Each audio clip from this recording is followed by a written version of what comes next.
So if you wanted to start by introducing yourself, that would be great, and let me know how you came to be involved with your chapter. Yeah, so my name is Sweeny. I am the leader of the Ozarks chapter of the Freedom from Religion Foundation. We were incepted in 2022, so about 4 years ago, really by way of sending out a postcard to other FFRF members within the Northwest Arkansas area, really just seeing if there were enough people to form a secular group. So we met at a coffee shop on a random Sunday and had 40 plus people show up. So really was our proof of concept, knowing that we had a secular movement, and then from that point, really trying to understand what we could do with that. It's one thing to sit around and talk about secular values. It's another to be activated and move the needle. And so we decided to go and do tabling events at the local farmers market. That was our really first engagement with the community, where we would set up a table on a Saturday morning, go out there, have civil discourse. It was great. We got to meet people on all aisles of the spectrum, really. It's a very wide and varied spectrum of faith. And we found that Northwest Arkansas was a hotbed for progressive values, for people that were willing to have those conversations. And as we've grown, we've started a speaker series. And then in 2026, really our mantra has been to widen the tent. As we've stated, it's a very wide and varied secular spectrum, and we've tried to align ourselves with other groups like AHA or American Atheists that are the common denominator being church-state separation issues, but each themselves have nuanced values and certain, different attractions for our audience, and that's really what we've been trying to aim for, is just widening that tent. How big is the organization? Yeah, so our organization, I would say, is as far as kind of core members, we probably have about 40 to 50 core members who would come out at volunteer events, social events, speaking events. Beyond that, we have over 600 people on our Facebook page. We have about 600 people as well on our email distribution list. And then we just do a lot of publishing and by way of other groups that are kind of aligned with us. I'd say the reach of the people who really want to get politically involved is probably about 1,000 people here in Northwest Arkansas. It seems like you guys have a great focus on, action and community service. Specifically, I see that you guys do highway cleanups a lot. You have a partnership with a local women's shelter thrift store. Could you tell me a little bit more about how those partnerships or those events started, or maybe just about your overall focus on action? I like to think that our impact is greatest at the local level, and that means at the city level, at the township, municipality, being aware of who your politicians are, what they're doing, what legislation they're creating, asking questions. I find that my state representative in the House, the State House, is rather responsive. I don't agree with her policies 99% of the time, but she's at least willing to take my phone call and have a conversation with me, a civil conversation. My other state representative, the state senator, Mr. Jim Dodson, he's the author of the Act 573, which pushes the Ten Commandments in public schools. So we do not see eye to eye, and he will very rarely. He's returned a couple of my emails, but he does not take my call. He will not meet with me, and that's one of those things that I'm going to continue to raise awareness of these issues. It's in the news that the Siloam Springs School District is $500,000 owed for their school lunches, and they're going to turn some of these to collections. It's not that they don't want to pay, they probably don't have the means to pay these lunches. Meanwhile, on the other hand, our state politicians are going to hire a lawyer and historical expert to justify why the Ten Commandments belong in the school. Seems asinine. And that's, again, why I'm going to continue to raise awareness. I'm going to work hard. I'm going to do the research myself. I'm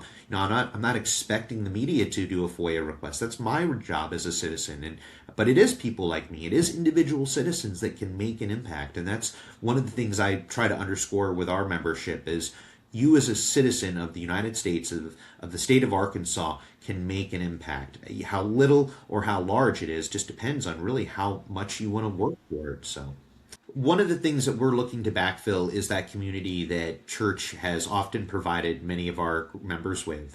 People who have been growing up in the church or familiar with that bond, that community that church really does provide. At the end of the day, we want to be participating in the community. We believe in the nature and everything outdoors, and that's what we try to hearken in. How can we better the community? We look at the tenets of humanism, right? And you guys talk about leading a better life, and part of that is cleaning up our community and helping others that can't help themselves.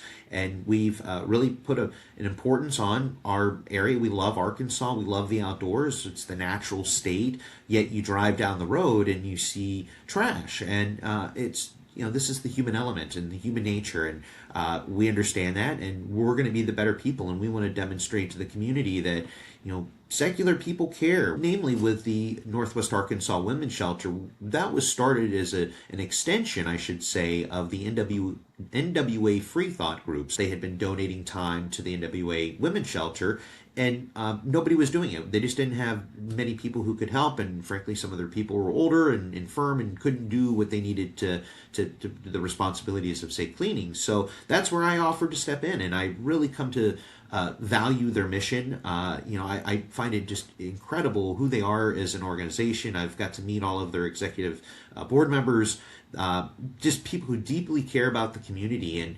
And when you see some of the just again, I hate to pin religion as kind of the genesis of all these issues, but when you have women who are subservient to males, and you have a patriarchy here in the state of Arkansas that thrives, you have women who are going to be subjected to domestic violence or to abuse, and it's touching, because I feel like some of these people were never given a fair chance in life. And to me, it just I see the change. I see how genuinely they appreciate our help. I just going and sorting clothes on a Saturday or cleaning up and reshelving. They come up to us and they just express. I don't know how to express it. It's just like the joy, the sheer appreciation of us helping them, and I think they do see that support from our other high schools, but.